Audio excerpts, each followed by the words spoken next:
So in this next exercise, what we're going to do is basically set some goals for ourselves as we're kind of going through this program. You can take a look back basically at the 5 principles that are kind of helpful when families are going through transitions like this. So please take a look at page 19 in the family workbook. So one thing that's important when setting goals for yourself is that they're specific. Really know what this goal is and what it means. It's achievable. We take a look at reasonable goals that we have for ourselves. Few, so not saying too many, maybe like 1 or 2 goals.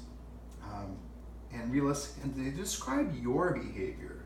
So one thing that you're kind of going through is you really can't control your ex's behavior, your child's parents' behavior. One thing we know right now in setting goals, you can kind of work on changing your own behavior.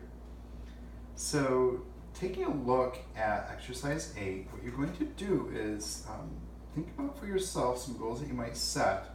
Then after that, you're going to share them with the group. So for this, you can take 5 minutes to kind of write down some goals. Anyone have any questions about this? Okay. When we're done, you're going to share your goals with the group. And so take some time to do that right now. Write down some goals. Remember, few, realistic, they talk about your own behavior. So go ahead and do that right now. Fast forward 5 minutes. Okay, so you just finished that exercise coming up with some goals that you've set for yourself.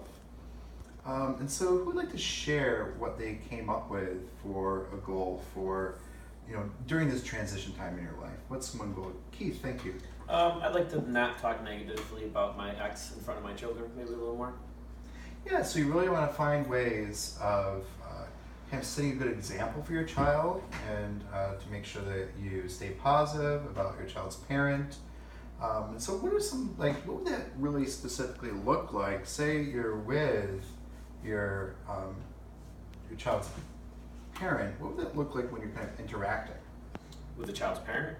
Yeah, in front of your child, you want to kind of say you want to act less negative, what would that look like? And say for example, if you're kind of trying to discuss something. Just try to stay calm, or maybe not discuss it in front of the child if it's something that would make me angry. Okay. Yeah, so you're going to stay calm. You also just identified too that you might not talk about a real kind of heated issue in front of your child. So you're setting a good example from them, not really involving them in anything that's kind of too much conflict. Anyone else like to kind of share a goal that they've set for themselves? Yes, Jackie. Try to work on the relationship with my child. Make it more positive, because after the divorce it was pretty bad, so I want to rebuild that. Yeah, so one thing you're kind of identifying is making sure that you kind of attend to your child's needs and build that relationship. What are some specific things that you might do to make that happen? Spend more one-on-one time together. Yeah, so one way to build that relationship that you're identifying is to just spend more one-to-one quality time with your child. Well, thank you for sharing that. Other things that people came up with? Melissa? I'd like to just not talk negatively at all about my ex-husband. Yeah, so you really want to shout or yell.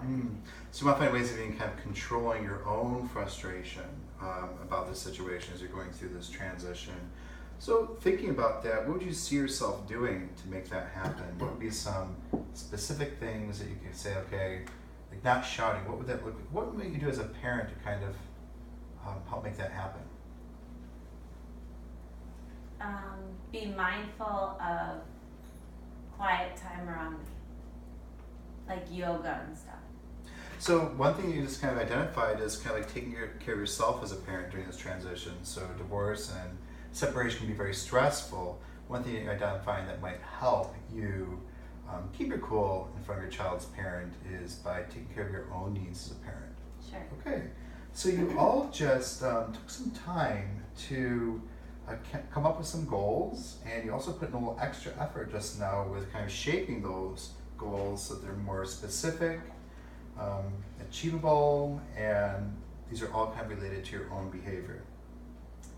And so, in many ways, these new goals can be more effective because they fit in those categories of achievable, specific. You're going to see yourself doing the yoga. You're going to see yourself spending more one-to-one time.